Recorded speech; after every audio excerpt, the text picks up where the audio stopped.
Alors justement, en parlant des coulisses, de ce qu'on voit pas, tu as un petit rituel que tu fais avant de passer en direct ou, avant de monter sur scène pour te conditionner? Tu as quelque chose que tu fais en Alors, tu particulier? tu l'as vu quand on a travaillé ensemble, sur l'animation de la fameuse conférence, bon, beaucoup de préparation, ça Ouais. on est tous d'accord là-dessus.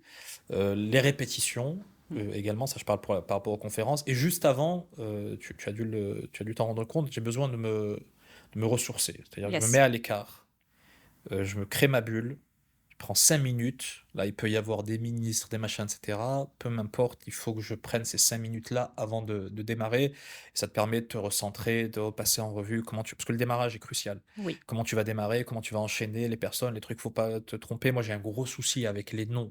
Je Oui. retiens très mal les noms. Donc ça me demande un effort mental énorme pour ne pas me tromper parce qu'il n'y a rien de pire que de se tromper de nom, de se tromper de dénomination, de prononciation ou de fonction.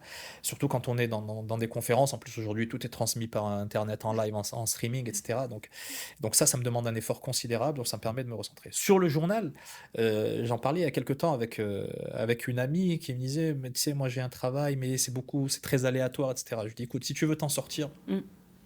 et surmonter les imprévus, Mmh. les aléas du direct, par exemple, comme Mmh. comme c'est le cas dans notre métier, il faut créer un process. Yes. Il faut créer un process, il faut que ce process soit appliqué, Mmh.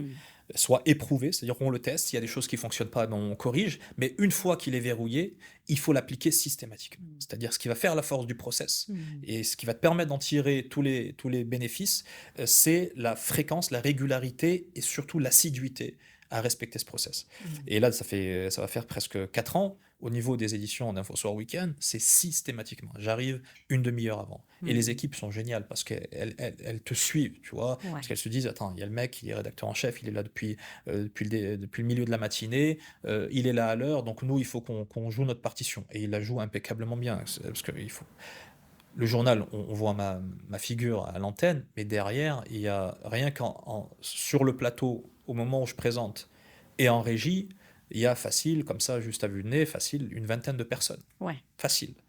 Il y a 5, 6 caméramans, 6 cadreurs sur le plateau, plus le régisseur, plus deux opérateurs du son, plus le réalisateur, l'assistant réel, l'opérateur synthé, le chef d'édition qui est en coulisses, la co-rédaction en chef.